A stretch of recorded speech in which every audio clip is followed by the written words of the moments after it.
लेकिन एक दिन क्या हो गया, मेरे घर में किसी की तबीयत खराब हो गई, रात में तबीयत खराब हो गई।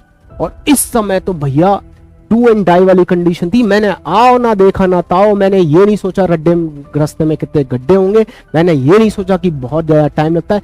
मेरे को बस जिंदगी और मौत का प्रश्न लगा, और मैंने अपने फैमिली मेंबर को बिठाया और गाड़ी पे बिठाया, या फिर अपनी बाइक पे बिठाया, फिर इवन अपनी साइकिल पे बिठा दिया और चल दिया बिना गड्ढों की परवाह करे। क्योंकि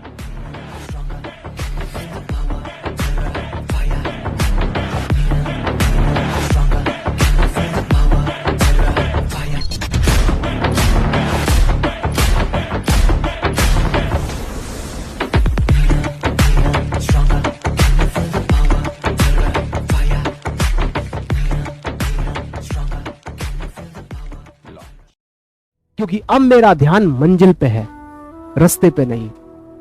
मैं आप लोगों को यही बार बार समझाना चाहता हूं, आप लोग रास्ते में भटक गए हो।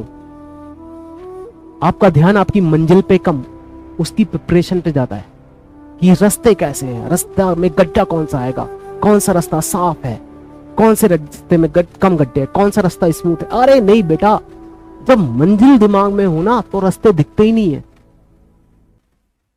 अर्जुन को याद है, अर्जुन को केवल आंख दिखती थी, पत्ते नहीं दिखते थे। और आपको आंख के अलावा सारे पत्ते दिखते हैं। सारी दिक्कतें जो आपके साथ हैं वो बिलीव करिए हर बच्चे के साथ हैं जो इस समय नीट की तैयारी कर रहा है। लेकिन आप फोकस किस पे करते हो? आप फोकस अपनी परेशानियों पे करते हो या फिर आप फोकस अपनी मजबूतियों पे करते हो? आप हर समय परेशान रहते हो, सर नोट्स कैसे बनाऊं, सर रिवीजन कैसे करूं, सर इतना बैकलॉग हो गया, ये हो गया, वो हो गया। आप इसी में परेशान हो। आप सर को मैसेज कर रहे हो, बार बार सब सरों को मैसेज कर रहे हो, कहीं से रिप्लाई आ ही नहीं रहा है, और आप इसमें भी परेशान हो कि सर कोई रिप्लाई भी नहीं आ रहा है, कोई मेरी हेल्प भी नहीं कर रहा है। अरे तो आप बात वही है, आप रास्तों पे ध्यान दे रहे हो।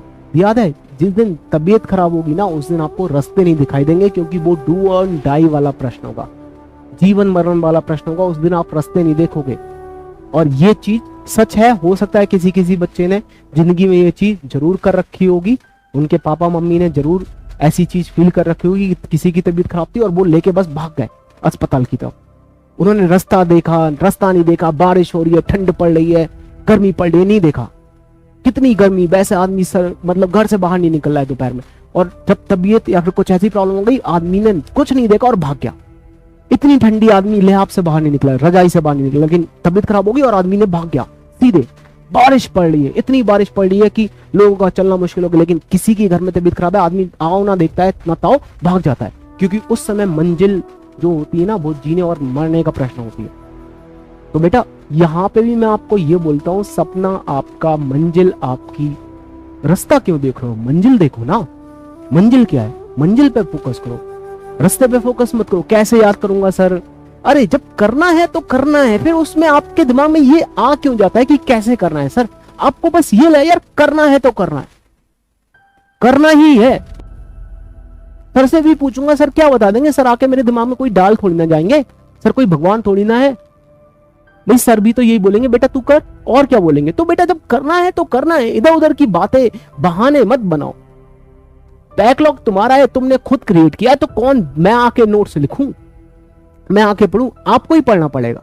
रास्तों पे ध्यान मत दो, मंजिल पे ध्यान दो, भागो मंजिल की तरफ, इतनी तेज भागो नहीं तो पीछे छूट जाओगे, और इतने पीछे छूटोगे ना कि मंजिल तक कभी नहीं पहुंच पाओगे। ठीक है बेटा, तो ध्यान से समझना, पढ़ना है तो पढ़ना है, उसमें कोई इफ एंड बट वाली बात नहीं होनी चाहिए। आपके दिमाग में कोई दूसरा थॉट ही नहीं आना चाहिए कि कैसे पढ़ूंगा, कैसे करूं, सिलेक्शन नहीं हो पाएगा, मेरा बैकलॉग है, मेरा ये पूरा नहीं हुआ, पूरा अरे नहीं हुआ तो करो ना, दूसरी जिंदगी, दूसरा अगले साल थोड़ी ना मिलेगा एक बार मौका, ये टाइम थोड़ी ना आएगा। अगले साल हो सकता है आप फिर से प्रिपरेशन करो, लेकिन ये टाइम तो चला गया ना।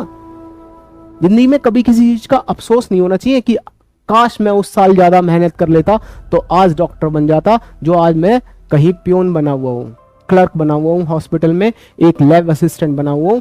काश मैंने उस साल ज्यादा मेहनत करी होती तो जो डॉक्टर जिसके अंडर में मैं काम करता हूँ वो और मैं एक ही उम्र के हैं। उसने भी उसी साल नीट का एग्जाम दिया था, मैंने भी उसी साल नीट का एग्जाम दिया था, हम लोग एक कोचिंग में भी थे, एक बैच में भी थे, लेकिन उसने मेहनत ज्यादा करी, मैंने मेहनत नहीं करी।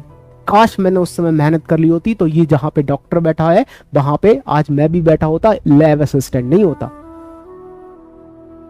मैं ये नहीं बोल रहा हूँ लैब असिस्टेंट का काम छोटा है या फिर लैब टेक्नीशियन का काम छोटे होते हैं, काम कोई छोटा नहीं होता, आप ईमानदारी से करो। लेकिन मैं बस ये बोलना चाहता हूँ आपको जिंदगी में अफसोस ना हो पाए, अफसोस ना हो कि यार मैंने काश ऐसा कर लिया तो होता, तो अब आज मैं ऐसा होता।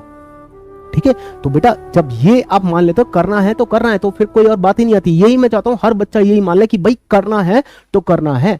अब मेरे दिमाग में कुछ और बात ही नहीं आएगी कि मैं कैसे करूं, बस करता जाऊंगा करता जाऊंगा। यही बेटा एक अल्टीमेटली टिक होती है। हम बोलते हैं ना बच्चों से मेहनत करो बेटा, मेहनत करने का मतलब क्या होता है? करो बेटा करो, करते जाओ करते जाओ। आप देखोगे हल्की पहले जब स्टार्ट करोगे ना तो चीजें मुश्किल लगेंगी, थोड़ा सा करने के बाद आपको लगेगा यार उतना डिफिकल्ट नहीं था जितना डिफिकल्ट आपने स्टार्ट करने से पहले सोचा। फिर और मेहनत करोगे तो आपको इजी लगेगा, फिर और ज्यादा मेहनत करोगे वो चीज हो जाएगी। जब वो चीज आपने कर ली और तब कोई आपसे पूछे क्या ये डिफिकल्ट थी, स्टार्टिंग करने से पहले आपको लग रहा है यार कितना डिफिकल्ट है, लेकिन जब वो हो जाएगा फिर आपसे आगे कोई पूछे क्या ये डिफिकल्ट है, बोलोगे उतनी डिफिकल्ट नहीं है जितनी डिफिकल्ट मुझे पहले लगती थी, मैंने तो बड़े आराम से कर ली। तो बेटा यही होता है कंपटीशन का। आई होप आपको ये चीज समझ में आ गई होगी। अब जल्दी से इसमें आगे बढ़ते हैं। देखो